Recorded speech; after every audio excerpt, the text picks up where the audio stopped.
తమ్ముడైతే బీజేపీలో అయితే బాగా కొడతాడు. అది కూడా బాలయ్య బాబు వచ్చిందంటే దిబిడి బాలకృష్ణ గారు ఎదురుగానే సక్సెస్ మీట్ లో డాకుమారా సక్సెస్ మీట్ నేను చూడలేదు. మాట్లాడుతూ సో మీరు సినిమాని చంపేస్తున్నారు మీ నెగిటివ్ ట్రోల్స్ వల్ల, నెగిటివ్ టాక్ వల్ల. సినిమా అనేది చాలా వాల్యూ అయింది, తప్పు జరిగితే మేము నేర్చుకుంటాం, అంతేగాని సినిమాని బతికించడం చాలా ఆవేదన వ్యక్తం చేశారు. దీని మీద చిరంజీవి గారు హ్యాట్స్ ఆఫ్ తమన్ అంటూ కూడా ట్వీట్ చేయడం జరిగింది. అసలు నిజంగానే ఎవరు ముందు రాకపోయినా తను ముందు వచ్చి అన్నాడని చెప్పి అభినందించాడు. ఎందుకంటే చిన్నోడు కాబట్టి అభినందించాడు, దాంట్లో తప్పేం లేదు, మంచి మాట అన్నాడు ఆయన కూడా. సో వాళ్ళు 100 కోట్లు పెట్టి ఖర్చు చేసి తీస్తున్నారు కాబట్టి వాళ్ళ బాధలు వాళ్ళకుంటాయి. సో ప్రేక్షకుడు ఏం కావాలో కూడా అది కూడా ఒకసారి తెలుసుకుంటే బాగుంటుందని ప్రేక్షకులు అనుకుంటున్నారు కాబట్టి ట్రోల్ చేసేవాడు చేశాడు, చూసేవాడు చూశాడు, చూడనోడు చూడకుంటే వెళ్ళిపోయాడు, నచ్చినోడు నచ్చలే అని చెప్పాడు. మరి నచ్చనోని కూడా కొంతమంది తిడుతున్నారు, అది కూడా ఎంతవరకు కరెక్టో వాళ్ళు కూడా తెలుసుకోవాలి. సో ట్రోలర్స్కి ఏమున్నది, వాళ్ళకి డబ్బులు సంపాదించుకోవాలి, ఎంతసేపు అదే ట్రోలింగ్ చేసుకుంటూ కూర్చుంటాడు. వాడు నిజమైన ట్రోల్ చేస్తే ఏదో ఒక రోజు నెంబర్ 1గా కూర్చుంటాడు. ఛానల్ వాళ్ళు కూడా పిలిచి మాట్లాడుతున్నారు టమాటాలు ఇచ్చే వ్యక్తిని. సో టమాటాలు ఇచ్చే వ్యక్తి అయితే మరి ఎంతవరకు తన ఛానల్లో చెప్తున్నంత నాకు కరెక్టే అనిపించింది అక్కడ. కానీ ఛానల్కి పోయినాక ఆ ఛానల్లో కూర్చున్నప్పుడు తన ఛానల్లో ఎంత నిర్భయంగా చెప్తున్నాడో, ఎంత క్లారిటీగా చెప్తున్నాడో, అరే వీడిచ్చే టమాటాలు న్యాయం జరుగుతుందో అనే ఫీలింగ్ అయితే మనకు కలిగిందో, అదే ఫీలింగ్తో మరి ఆఫీస్లోకి పోయినప్పుడు ఎందుకు చెప్పలేదు? ఆ ధైర్యం ఆడింది కనపలేదు. అంటే ఇంట్లో ఉంటే ధైర్యం ఉంటుంది కానీ బయటికి వెళ్తే ధైర్యం రాలేదా? అదే నాకు ఆయన చెప్పేటి చాలా వరకు నిజం అనిపిస్తుంది. టమాటాల వ్యక్తి చెప్పే అతను ఛానల్కి పోయి చెప్పినప్పుడు మూర్తి గారు ఆయన ముందు చెప్పేటప్పుడు మాత్రం ఆ ధైర్యం నాకు కనపడలే.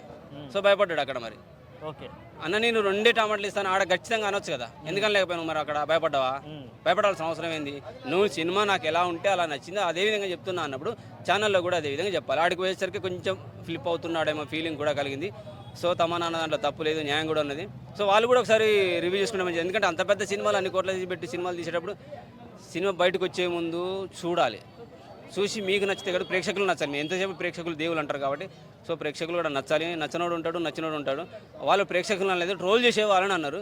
సో ట్రోల్ చేసేవాడికి ఎంతసేపు ట్రోల్ చేసుకోవాలి నా ఛానల్. ఎందుకంటే వాడికి ఏంటంటే మనకు కొన్ని ఉన్నాయి కదా పెద్దలు చెప్పిన మాటలు, తిట్లే దీవెనలు అనుకో అని చెప్పేసి వాడు అలాగే అనుకుంటున్నాడు, తిట్లే దీవెనలు అని చెప్పేసి వాడు ఛానల్ వేస్తుంటే వాడు పాపులర్ అవుతున్నాడు, వాడు డబ్బులు సంపాదించుకున్నాడు. ఇది కూడా సినిమాలు తీసే వాళ్ళు కూడా ఆలోచించాలి. అట్లా అనుకుంటే చిరంజీవి అనే ఎన్ని తిట్లు పడి ఉంటాడు ఎదిగే మూమెంట్లో, అవన్నీ విని పక్కకు తప్పుకున్నాడు కాబట్టి హ్యాపీగా తన కష్టంగా తను పడ్డాడు కాబట్టి ఈరోజు మెగాస్టార్గా ఉన్నాడు. అంతకు మించిన పేరు ఉన్నది, పిలవడానికి బాగోదని మెగాస్టార్ అని చెప్పేసి అక్కడితో ఆపేస్తున్నారు. అంతకు మించిన ఆర్టిస్ట్ ఎవరున్నారు ఇప్పుడు?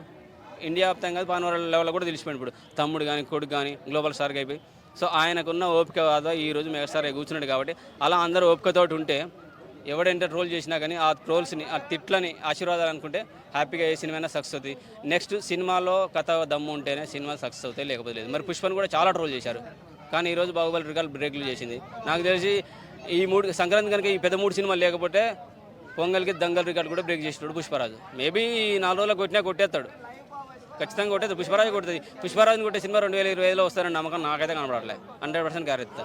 నీ అవ్వ తగ్గేలేనా, నీ అవ్వ కాదు, నీ అమ్మమ్మ, నీ తాతమ్మ, నీ జేజమ్మ తీయండి, ఎవరు తీస్తాడో తీయండి. మరి 2025లో పుష్పరాజుని కొట్టే సినిమా తీయండి, బయటికి చూస్తా. ప్రభాస్ కాదు, రాజమౌళి రావాలి. ప్రభాస్ అన్న రాజమౌళి, లేదంటే మహేష్ బాబు అన్న రాజమౌళి తీస్తున్నారుగా అది, లేదంటే ప్రభాస్ తోటి మళ్ళీ నా మహాభారతం రాజమౌళి సార్ తీస్తానుగా, అప్పుడు వస్తేనే.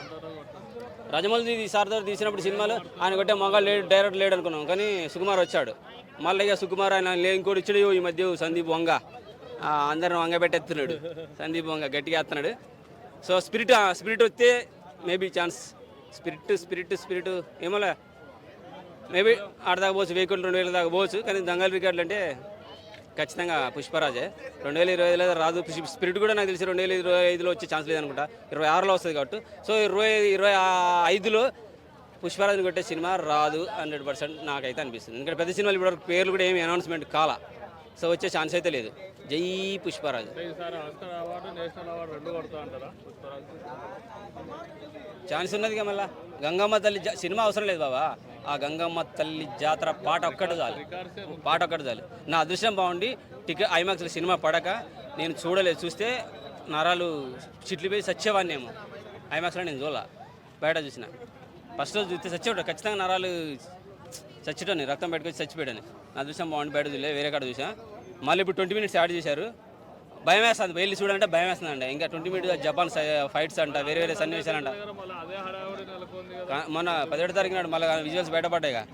అంటే దమ్ముంటే ఎవడాడు కిషావత్ పట్టుకోరా షెకావత్ అనగా మళ్ళీ ఒకసారి చూపించారు అనమాట. దమ్ముంటే పట్టుకొని చూపెట్టు మమ్మల్ని అని చెప్పేసి మళ్ళీ 17వ తారీఖు మళ్ళీ చూపించారు.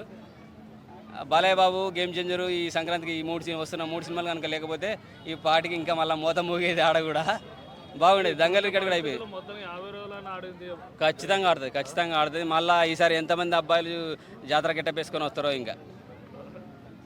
పూనకాలు బాగానే ఉంటాయి, 50 రోజులు పూనకాలు బాగానే ఉంటాయి. సుదర్శన్ కాడ సుదర్శనే కదా మొన్న.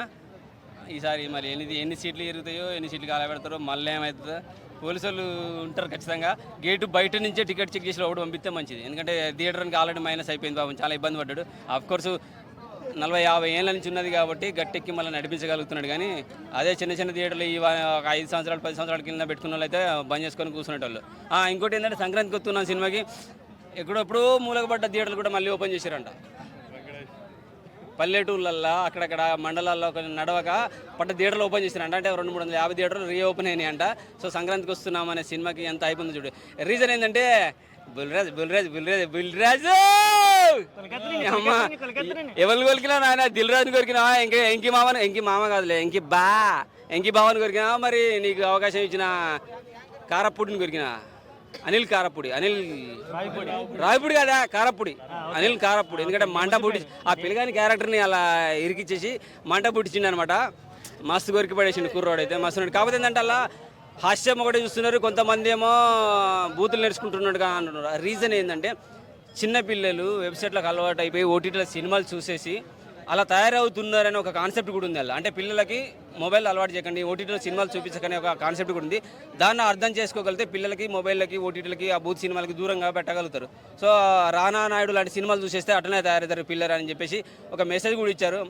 అలాగే భార్యలకు అన్ని విషయాలు చెప్పొద్దని ఇంకో మెసేజ్ ఇచ్చారు. అలాగే చివరిలో ఒక మంచి మెసేజ్ ఇచ్చారు.